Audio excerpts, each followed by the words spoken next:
We are live on the Get Foxy show with Dr. Orlena Kerek. Thank you for taking the time.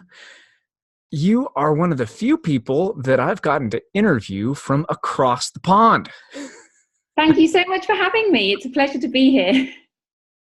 I've actually had one other gal that I've had the pleasure to interview who is she's from the UK, but then moved to Spain as well. And so Really? I want to meet her. Yeah, her name's Lisa. She's a positive psychologist, and yeah, I can certainly introduce you to. Spain is quite big. Where is she living now? I'm not. I would have to look into that, but we'll certainly get you two hooked up here. That would be absolutely fabulous. Well, here on the Get Foxy show, we talk holistic health, natural beauty, and passionate living, and you are in that health category. And a lot of what you tend to do is you work with kids and helping kids stay healthy. And I'm always telling folks, if mama ain't happy, ain't nobody happy. And when mama ain't happy, it's usually because the kids aren't happy. And usually if you've got sick kids, boy, mamas aren't happy. That is true. So I did do kids and healthy eating. Specifically, I was doing picky eating because it is really frustrating when your kids don't want to eat food that you give them. But now I've actually transitioned and I'm doing adults and I'm helping adults with some children. So most of the people I'm helping are mothers with families, and they have the problem that they have something that they want to sort out, but also they're busy looking after their families too, and they want to make sure their families are healthy. But primarily I'm doing adults now. Oh, that's fantastic. See, I was looking to promote whatever you've got put out, and I know you've got a lot of content out on kids. But hey, if you're working with moms and helping them with their diets, that is even better, because then the moms can teach their kids what you've taught them. Exactly. And this was one of the reasons that I made that change, was because I came to realize that the main way that we teach our children to be healthy eaters is to demonstrate that and eat healthy ourselves. And it's kind of impossible to teach our children healthy eating if we aren't eating healthily ourselves. And yeah, it's about diet, but it's about everything. So superficially, and often the entry point is about diet and possibly weight loss, but really it's about everything, about, exercise and looking after yourself and emotional wellness as well. And all of it, I think, wraps up into feeling. My podcast is called Fit and Fabulous. So it's about feeling fit and fabulous and avoiding disease in that. But really, it's about feeling amazing. And how can people find that podcast, Orlena? Well, my website is drorlena.com. And the podcast is on iTunes. So if you look for Fit and Fabulous, I think there might be some other people called Fit and Fabulous, but obviously mine is the best one. So mine's only been going a couple of months, so I don't know how iTunes works. But yeah, my website is drorlena.com. Okay, well, I will make sure to put your website and your podcast. We'll link that to the show notes at thegetfoxyshow.com. Was getting into medicine something that came natural to you, Orlena? Was that something you kind of grew up thinking that you were going to be a doctor, or how did you kind of fall into that profession? No, it's strange. Excuse me, I've been swimming and my nose is slightly running. No, I didn't. When I was at school, I didn't know what I wanted to do, like a lot of people, I think.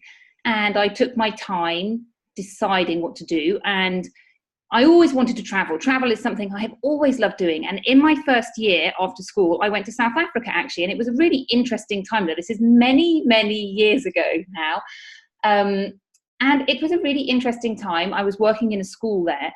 And I remember looking at a doctor and thinking, he was vaccinating the children. I've never actually thought about medicine properly. And it was like this penny that dropped, and I decided to go into medicine. But it wasn't as easy as that. I had to go back to the UK and apply, and I didn't get in first time. And so, yeah, it wasn't an easy journey. I think my dad calls me Lena Loops. I don't think I do anything in an easy journey way.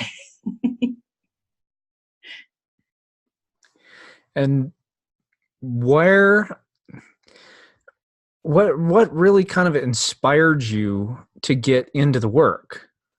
I mean, it sounds like you had this kind of inkling that you wanted to, but what really kind of made you decide you're going to dive right into it? I don't know. It was almost like a calling. It was just like out of blue. I think I had struggled with, what do I want to do? What do I want to do? And I was thinking about doing psychology and psychiatry, philosophy, all this, like, how does the body work? How does our mind work? I think those things always interested me, but I couldn't quite find exactly what it was I wanted to do. And when I thought about this, let's be a doctor, it was like someone had turned the light on and gone, yeah, this is what you want to do. And in England, we have to do our A levels, and I didn't have the right A levels to do medicine, so I had to go back and do other A levels. And I think it was really, a test of, do you really want to do this? If you really want to do it, you have to put yourself out there and you have to make a stand to do it. And it doesn't matter if you don't get in the first time. If this is really your life's calling, 1 year here and there isn't going to make a difference. But, when you're 19, of course it feels like forever, and all your mates are off going to university, and I did not want to delay going to university, but that's the way it happened. And we can't change our journey in life, can we? So there are always lessons to learn, I think.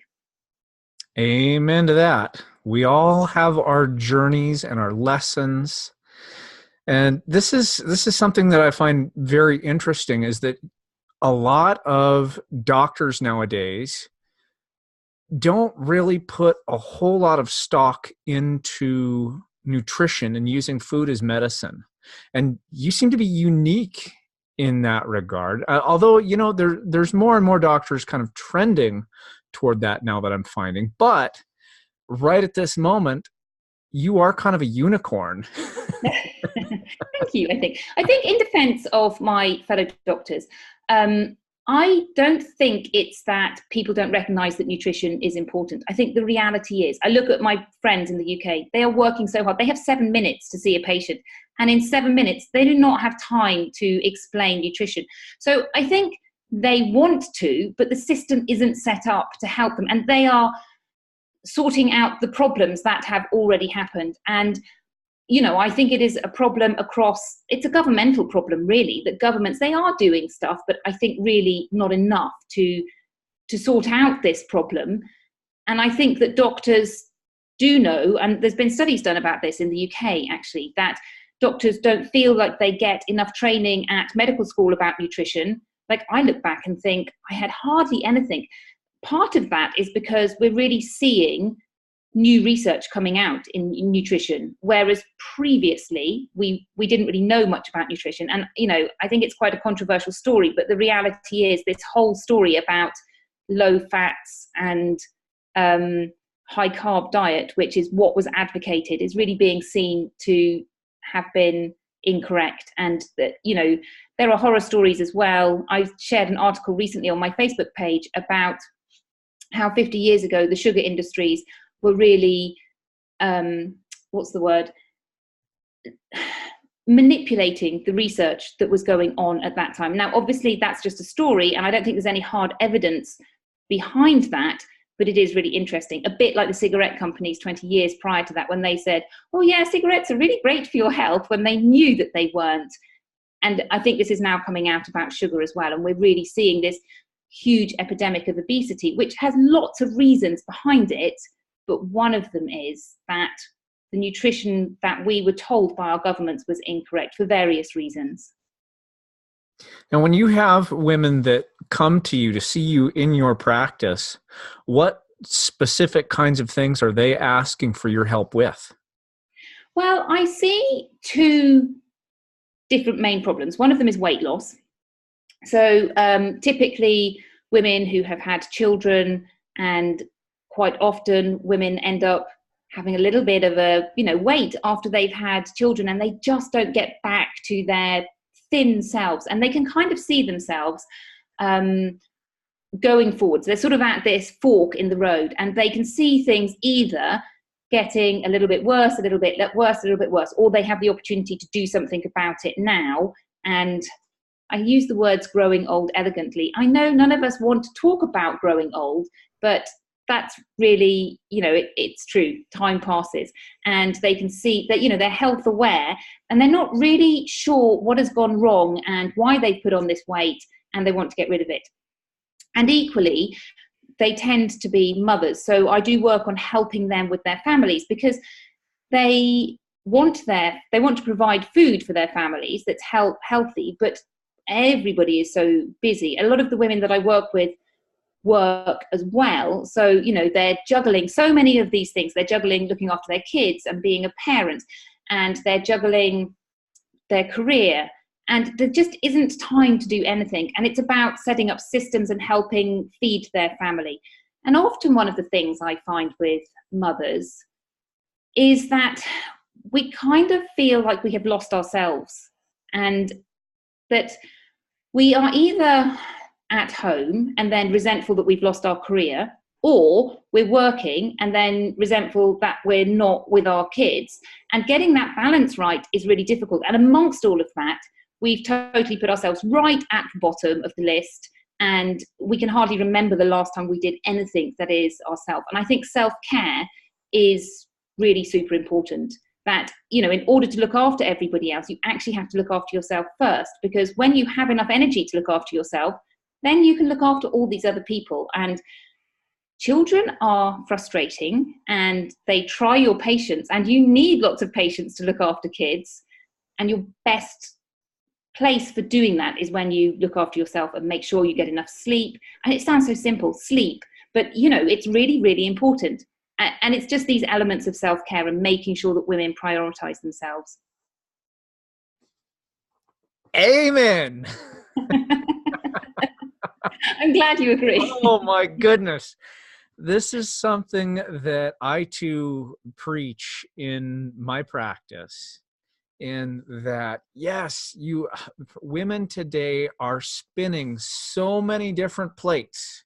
And yes, I've got my working life over here, and I've got my home life over here, and I've got my romantic life over here, and I have to be giving and doing and serving. And yeah, women tend to put themselves in that bottom role, and they don't end up taking care of themselves the way that they should, and then they burn out. Yeah. They don't have the energy to take care of the kids. So they start snapping at the kids. And, well, my husband is wanting my attention over here. Well, no, I can't even deal with him right now. And work is so stressful. So yes, taking the time for that self-care can be so regenerative. It is so important and critical that a woman be able to do that in order to have a happy, healthy life. I so agree with that. Absolutely. Absolutely. Yeah, that's big stuff. Now I'm going to ask you the question that I ask all of my guests, and that is, what does Foxy and being Foxy mean to you, Orlena? That is a really interesting question. And I have been thinking about this because I knew you were going to ask me. And I think, for me, Foxy is about being playful and cheerful, but coming from self-confidence, that you're confident with yourself and your choices that you make and how you live your life so that you can be playful. Does that make sense? You bet. And who embodies Foxy in your world right now? Oh, me. I do. Yes. Good. I love it. You're actually the second guest who has answered that question that way. Not too many of my guests have actually answered that, but I love it because you're owning it. You're owning it. And that's fantastic. No, I have been working hard on my life. And yeah, I now lead an amazing life, and I love my life, And I'm so lucky and so privileged to lead the life I have now. I don't want to say my life is any better than anybody else's. And I do all those mundane things that everybody else does. But I've got to the stage where I love it and I realize that it is amazing. Out of the many women that you've served so far, can you tell us a story of success? Somebody who's had a good transformation from the work that you've done with them? Ooh, I have to pick just one. You can tell us a couple if you like. I think, well, I tell you what, I'm not going to pick individual people, partly because I feel a bit mean about picking people out. But I think it is this transformation in seeing yourself as this person who is there serving other people and putting your needs first, and whether those needs are things like weight loss. Because, you know, the thing about weight loss when people are trying to lose weight is that they often don't prioritize themselves. You know, they think, oh, I'm going to do this and I'm going to do that. But actually then I don't have time to do the exercise and I don't have time to eat this way because my children want to do this and children want to do that. And it's just, again, that whole, you know, not putting yourself first. And I think that's really the transformation where you can put yourself first. And of course, you're still meeting the needs of your children. It's just looking at it in a slightly different way. And I think that's really the transformation that I love seeing. Yeah, that's big stuff. That is big stuff when you're able to start taking care of yourself and not.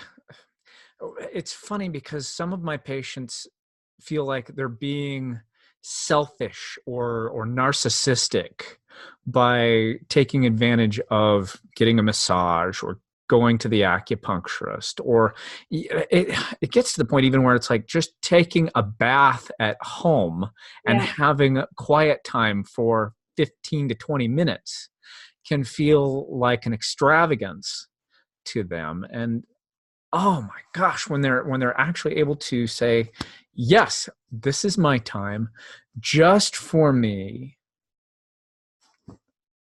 that creates so much more space for them to be able to then give back to their family or to their friends or to their workplace. It really is quite a transformation.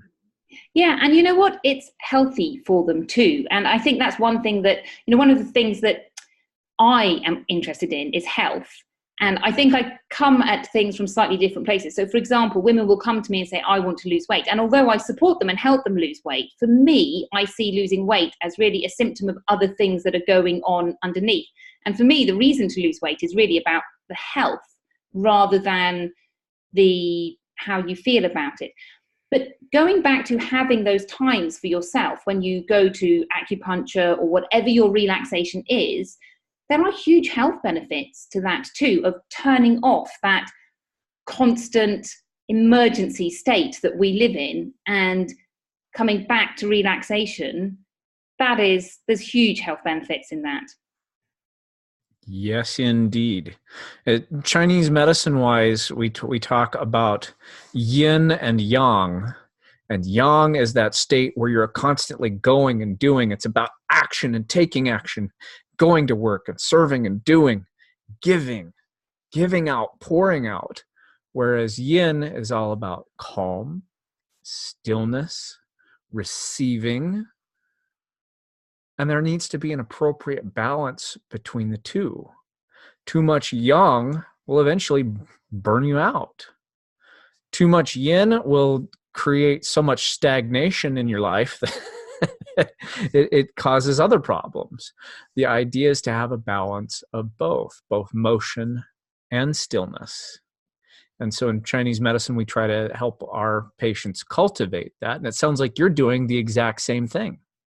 Yeah, I think it's one of the things that is missing in our Western culture, that we are just non-stop all the time. And I think that this is one of the reasons why we have so huge incidents of all these, what I call the big nasties, cancer and heart disease, diabetes. And, you know, the research basically says that we know that sleep is a big contributing factor. We know that relaxation and mindfulness helps us. And we know that stress is a contributing cause. But I see it as it's exactly as you say, we just have too much of this. We don't take that time to relax. And, I think this is where I'm the unicorn, really, is that I moved from the UK to Spain. And part of that transformation was letting go of that really hectic lifestyle and creating my own lifestyle, which, is an online business and not working a zillion hours in a hospital. And, that's the unicorn that I am, I think. And so you see a lot of people from all over because your business is online, correct? Yeah. At the moment, I'm doing one-on-one coaching. So ultimately, I would love to do online courses. I did have some online parenting courses, and I would love to do those for adults. I just haven't developed them yet. So what I'm doing is one-on-one coaching. And how can people get a hold of you for that one-on-one coaching? Well, I am starting a week. I mean, they can just contact me and we will have a session and talk to each other about it. But I'm actually starting a weekly Thursday. Well, it's Thursday morning here, but there's a replay lesson. And each week I'm going to be doing, well, not a different lesson. I'm going to start doing the same lesson a few times and then I'll do some different lessons. And that will be a live class where people can interact and chat with me. And then after that, if they want to chat to me some more, we can do a one-on-one session and chat about it. So that is super exciting. And I'm really excited about that because I love teaching and I love being able to communicate with people. One of the things I find a little bit strange about the internet is it's almost about talking into the void at times. It feels like that at times. And I love that, being able to actually communicate directly with people. So they can sign up for that class is probably the best thing. So they can get a feel of what I'm about and what nutritional things I talk about and all of that stuff. And that's on your website or your Facebook page? That's on my website. So you sign up and I host it through Zoom and they get sent a link. So they need to sign up to be sent the link. Fantastic. Well, if you'd like, we can certainly include links to that on the show notes as well. That would be fabulous. Thank you so much. You bet. What would be the one piece of advice, if you could only give us one piece of advice for our listeners about how to take care of themselves best, what would that one piece of advice be? Am I really only allowed one? Well, I think it is about prioritizing yourself. And if I was going to be really specific, I would say, make sure you get 8 hours sleep a night. I'm reading this book at the moment. It's fascinating. It's called Why We Sleep. And it is amazing, all the horrible things that happen when you don't get enough sleep. So I'll leave you to go and discover that book. And it's absolutely fascinating. But 8 hours sleep a night is super important for so many reasons. There you have it, ladies, straight from the doctor. Make sure you get 8 hours of sleep if you can. If not, try to get at least as much as you can. Yeah, I think that if you can, it's really difficult when you have kids, actually, because they wake you up. But if you get into the habit of making sure you can get 8 hours when they are sleeping through, and, I think that's a long period for mothers because they might wake up with nightmares or wetting the bed. It's not just those baby years. But if you get into that habit of 8 hours, by the time they are sleeping well, you will be in a good position to also be sleeping well. There we go. Well, Dr. Orlena, we are bumping up on time. So I now have to say thank you for taking the time and spending it with us. I'm so verklempt that I don't get to speak to you longer. Thank you so much. I want to honor you and thank you for doing good work out there in the world and helping the women in your community and around the world through the internet by doing what you do. Thank you so much. Thank you so much for having me. It's a pleasure. And equally, keep up the good work yourself. And thank you once again.